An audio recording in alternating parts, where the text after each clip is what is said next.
নমস্কার বন্ধুরা। তো আজকে সম্পূর্ণ একটা আলাদা রকমের ভিডিও। যেমন কি তোমরা জানো যে গত বছরেও আমি একটা কুমারটুলির ছোট ভিডিও দিয়েছিলাম, কারণ আমি সরস্বতী ঠাকুর প্রত্যেকবার ওখান দিয়ে অর্ডার করতে যাই। তো এবারেও আমি গেছিলাম, এই ভিডিওটাই তোমাদের সাথে শেয়ার করছি আমার এক্সপিরিয়েন্সটা কেমন ছিল। তো আর কিছুদিন মাত্র বাকি। তোমরা ভিডিওটা যবে দেখতে পাচ্ছ, আমি তার কিছুদিন আরও আগে গেছিলাম অ্যাকচুয়ালি। তো সেই কারণে এখনও অনেক ঠাকুরের রং তৈরি, মানে রং হয়নি, ফিনিশিং হয়নি, অনেক কিছু কাজ বাকি ছিল। তো দেখো, চলো আমার সাথে কেমন লাগছে তোমাদের সম্পূর্ণ ভিডিওটা। আর অবশ্যই আমার চ্যানেলে যারা নতুন তারা সাবস্ক্রাইব করে নিও। তো এখানে বিশাল বড় বড় মূর্তিগুলো, মানে আমরা সবাই জানি কুমারটুলি মানেই ছোট বড় সব রকম প্রতিমা পাওয়া যায়। তো বড় প্রতিমার কিছু কিছু আমরা যাওয়ার পথে দেখেছি যেগুলো কালার হয়ে গেছে, কারোর শাড়ি পরানো হয়ে গেছে, এবং অনেক প্রতিমা তখনও কাজ চলছে, যেগুলো আর কি জাস্ট রং করা এবং শাড়ি পরানো, বাকি যা যা যাবতীয় থাকে সেগুলোর সমস্ত কাজ বাকি ছিল। তো চলো আজকে দেখতে থাকো, কেমন লাগছে তোমাদের অবশ্যই জানাবে। এখানে ছোট থেকে বড় এত নিখুঁতভাবে কাজগুলো করে ওনারা শিল্পীরা, যে মানে শুধু মনে হয় যে হাঁ করে দেখি। তো একটার পর একটা এরকম অসাধারণ ক্রিয়েটিভিটি দেখে নিজেই বেশ ভালো লাগে মনটা। তো আমিও ওই টানেই যাই আর কি। তো ওখানে গিয়ে মন ভালো হয়ে যায় আমার। এবার দেখো, তোমরা দেখতে পাচ্ছ তোমরা কত বড় বড় সুন্দর মা সরস্বতীর মূর্তিগুলোতে শাড়ি পরানো হয়ে গেছে অলরেডি। এরপর বাকি যা ফিনিশিং আছে মূর্তির সেই কাজগুলো চলবে। তো কি সুন্দর দেখো, একটা হলুদ একটা নীল রঙের বিশাল বড় বড় মা সরস্বতীর মূর্তিগুলো অপূর্ব সুন্দর লাগছে দেখতে। তো এরকমই সব মূর্তি দেখতে দেখতে আমরা চলছিলাম আমাদের সরস্বতী ঠাকুরের খোঁজ করতে। তো যেতে যেতে পথে অনেক কিছুই দেখতে পাচ্ছিলাম, কিন্তু আমার গতবারে যেরকম আমি নান্টুদার থেকে নিয়েছিলাম, তো এবারে আমি ভেবেছিলাম যে অন্য শিল্পীর হলে বা আরেকটু ছোট সাইজের মূর্তি হলে সেটা যদি রেডি পেয়ে যাই তো আমি সেদিনই নিয়ে নিতাম। তাই জন্য আমরা আরও খোঁজ করছিলাম যে কোনটা আমাদের জন্য পারফেক্ট সাইজ হিসাবে আমরা মানে রেডি পেতে পারি সেদিন।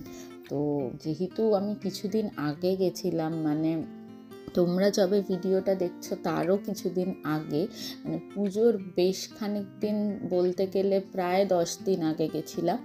তো সেই ক্ষেত্রে এখনও অনেক মূর্তিরই কাজ সেরকমভাবে ফিনিশ হয়ে ওঠেনি। তো আমি চাইছিলাম যে একবারে গেছি তো একেবারে নিয়ে চলে আসবো, কিন্তু সেটা আর পসিবল হলো না আপাততর জন্য। তো আমাকে সেই আবার অর্ডারই করতে হয়েছে। তো চলো দেখতে থাকো বাকি ভিডিওটা, তাহলেই তোমরা দেখতে পাবে যে কীরকম ধরনের সরস্বতী ঠাকুর আমি অর্ডার করলাম এবং বাকি সব তথ্যগুলো। যেমন তোমরা এখানে দেখতে পাচ্ছ যে কত সুন্দর ছোট্ট ছোট্ট সরস্বতী ঠাকুরের মূর্তিগুলোকে ওনারা কি সুন্দর করে সাজাচ্ছেন। তো এটা আমরা অনেকক্ষণ ধরে দেখছিলাম, মানে মনে হচ্ছে যেন দেখতেই থাকি। তো একটা ফিনিশ করে ওনারা রেখেছেন এবং বাকিগুলো তখনও পুরো তোড়জোড় করে কাজ চলছে। তো ছোট সরস্বতী, এবারে এইগুলো ছাঁচের ঠাকুর, আমি যেহেতু কাঠামোর ঠাকুর নিই তো আমি সেইটারই খোঁজ করছিলাম, কিন্তু এই ঠাকুরগুলো এত সুন্দর আর এত মিষ্টি দেখতে হয়, তো চোখ ফেরানো যায় না আর কি।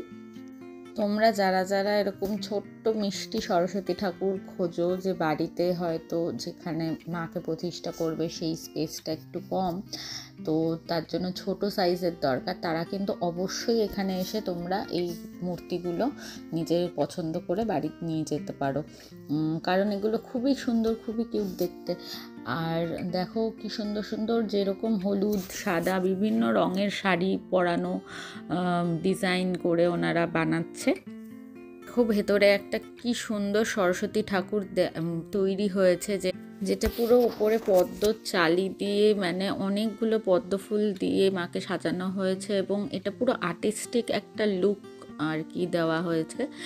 তো যারা এরকম আর্টিস্টিক ধরনের পছন্দ করো মূর্তি, তারা এখানে অবশ্যই আসতে পারো। এগুলো সাইজেও অনেকটা বড় বড় এবং খুব সুন্দরভাবে ডিজাইনগুলো করা, পুরো মাটির সাজের মধ্যে পাবে এবং অপূর্ব, জাস্ট অপূর্ব, কিছু বলার নেই এগুলোকে। তারপর দেখো মা একটা রাজ সিংহাসনে বসে রয়েছে, এরকম একটা মূর্তি বানানো হয়েছে এবং বিভিন্ন স্টাইলের এবং বিভিন্ন ধরনের মূর্তি তোমরা এখানে দেখতে পাবে।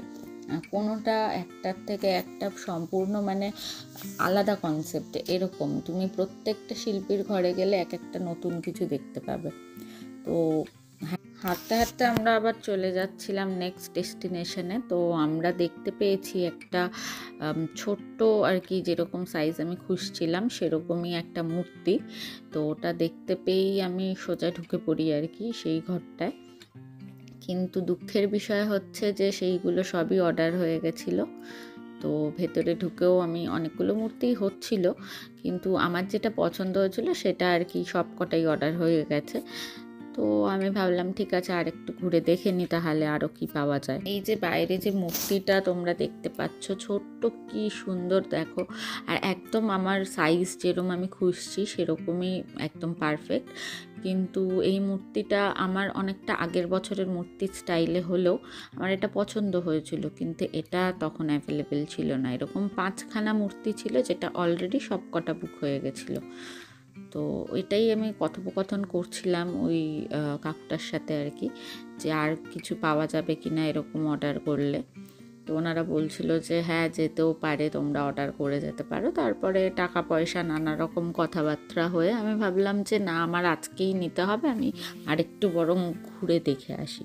তো হাঁটতে হাঁটতে আমরা আবার বিভিন্ন রকম ছোট বড় নানা রকম মূর্তি দেখতে দেখতেই হাঁটছিলাম। তো আস্তে আস্তে দেখতে পেলাম যে একটা জায়গায় অনেকটাই কাজ তাদের হয়ে গেছে, মানে প্রায় বলতে পারো যে মূর্তিগুলো ফিনিশিং অবস্থায় চলে এসছে, কিন্তু খুব ছোট ছোট মূর্তি। তো আমার যেহেতু আরেকটু বড় দরকার, তো আমি আরেকটু বড় দেখার জন্য আরও এগিয়ে চললাম। তো এখানের মূর্তিগুলোর একটা বিশেষত্ব হচ্ছে সব কটা একদম প্যাকেট করে ঢেকে সুন্দরভাবে রাখা, যে যাতে কোনো রকম মানে ফিনিশিং মূর্তির কোনো রকম কিছু মানে ডিস্টার্ব না হয় আর কি। এত সুন্দরভাবে ওনারা টেক কেয়ার করে রেখেছেন। তো এইভাবে আমি চলতে চলতে দেখতে পেলাম খানিকটা দূর গিয়ে যে আরও অনেক বড় বড় মূর্তি, ছোট ছোট মূর্তি, বিভিন্ন জিনিসগুলো তৈরি হচ্ছে। এবং কিছুটা দূর যাওয়ার পর আমার মনে হলো যে মনে হয় আমি এখানে যেই গলিটার মধ্যে দিয়ে আমি যাচ্ছিলাম, মানে যে কটা ঘর পড়ছিল, তো সেখানে অনেক বড় বড় মূর্তিগুলো ছিল। তো মনে হয় আমি সেইখান থেকে এত বড় মূর্তি তো আমার মানে চাহিদা নয়। আমার যেটুকু ছোট মূর্তি, এবং কেউ অর্ডারও নিচ্ছে না, আমি যে টাইমে গেছি সবাই বলছে ম্যাক্সিমাম অর্ডার হয়ে গেছে। তো আমার মনে হয় ওই নান্টুদার কাছেই যেতে হবে। তো সেই কারণে আমরা কথা বলে নিজেদের মধ্যে তো আমরা ওই পথটা ধরার চেষ্টা করছিলাম। এবার যেহেতু আমরা অনেকটাই এগিয়ে চলে এসেছিলাম, তো আমাদের অনেকটাই আবার ব্যাক করে পেছনের দিকে যেতে হতো। তো সেই কারণেই আমরা তখন নিজেদের মতো দেখছিলাম, এবং যদি কোনোটা পেয়ে যেতাম তো নিশ্চয়ই আবার হয়তো দেখতাম ফিনিশিং, কিন্তু সেরকম কিছু তখনও দেখতে পাইনি, সবাই কাজ চলছিল। এবং আমরা হাঁটতে হাঁটতে তখন পৌঁছে গেলাম আর একটা অন্য ঘরের সামনে।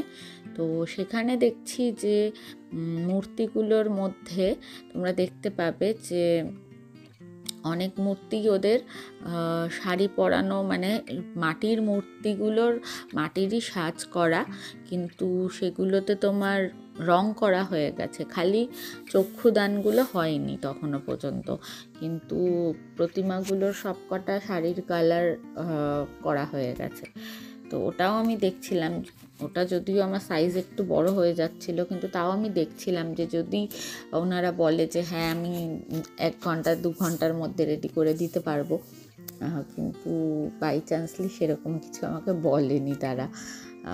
আর এটা আমার পক্ষে অনেকটাই বড় হয়ে যেত, মানে গাড়ি করে আনাটাও খুব মানে অত দূর থেকে আমার পক্ষে রিস্কের ব্যাপার। তো সেই কারণে আমি অত বড় মূর্তিটা আর রিস্ক নিয়ে দেখতে পারিনি। তো আমি নেক্সট আবার অন্য ডেস্টিনেশনে মানে ওই নান্টুদার দোকানের দিকেই হাঁটতে শুরু করেছিলাম। পথে আরও বিভিন্ন রকম মূর্তি দেখতে দেখতে আমরা চলেছিলাম আমাদের মূর্তির খোঁজে। তো দেখতে থাকো পুরো ভিডিওটা, তোমরা কেমন লাগলো পরে অবশ্যই জানাবে, আর ভালো লাগলে লাইক শেয়ার কমেন্ট অবশ্যই করবে।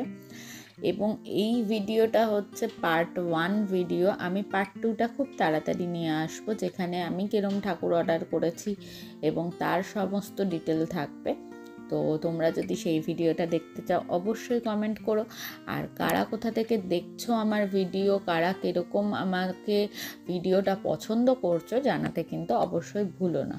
তো চলো দেখতে থাকো পুরো ভিডিওটা। আমি নেক্সট পার্ট নিয়ে খুব তাড়াতাড়ি তোমাদের সাথে দেখা করছি। আজকের জন্য তাহলে এতটুকুই। সবাই খুব ভালো থেকো, খুব সুন্দর করে পুজো এনজয় করো। আর পুজোতে কে কীরকম কী করলে এবং কেমন তোমরা নিজেদের প্রতিমা মানে তৈরি করেছো, কেউ হয়তো বা কেউ প্রতিমা কিনে এনেছো, তো আমার সাথে শেয়ার করতে কিন্তু অবশ্যই ভুলো না। তো আজকের মতো এখানেই বিদায় নিচ্ছি, আসছি নেক্সট ভিডিও নিয়ে খুব তাড়াতাড়ি।